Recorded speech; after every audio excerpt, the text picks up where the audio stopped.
in the meantime, we're watching another story here, and that's the 2020 census, which is now expected to include a question about citizenship status. The population count taken every 10 years is required by the Constitution, and it is used to determine the number of seats each state has in the House. So it's important from that perspective, as well as how federal funds are distributed.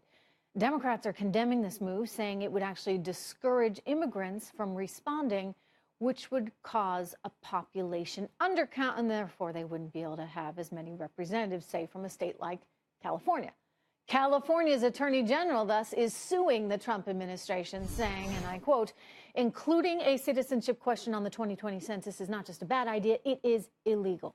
Joining me right now is Fox News senior judicial analyst, Judge Andrew Napolitano, with his sense of whether it is, in fact, legal or not. And where do you come out? It is legal to ask because the federal government has a legitimate interest in knowing that, but the government cannot compel the answer from the person asked because we have the right to remain silent. Okay, so then the California AG really doesn't have much of a case.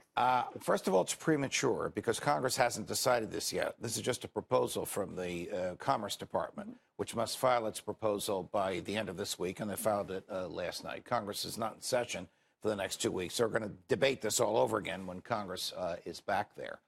But the only thing under the Constitution that the government can compel an answer to is how many human beings live in this house, not how many bathrooms do you have, what is your education, what is your nationality, and what is your citizenship. Again, it can ask, but it can't punish you for not answering. Okay, so it seems to me then fair to ask the question, and it's obviously an individual's decision as to whether or not they want to respond.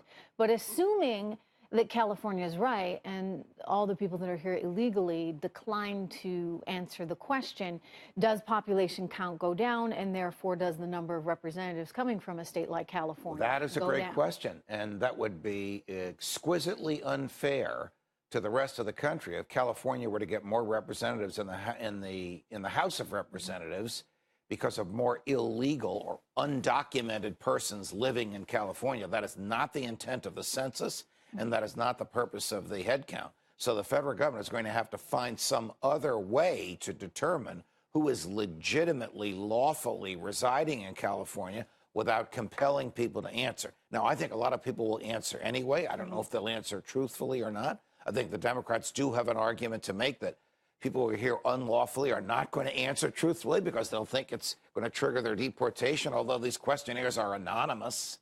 Right. Different than, say, it was back when, during World War II, and you were making the point to me off camera that there were times in history that we have used the census to actually find people. Yes, the Roosevelt administration in the census of 1940 not only asked if you're a citizen and asked your nationality, and then when FDR and his colleagues decided to incarcerate Japanese Americans, they had the data to find them. Congress was so outraged by this that in 1947, FDR's dad, the war is over, that it enacted legislation prohibiting asking nationality, but did not prohibit asking citizenship.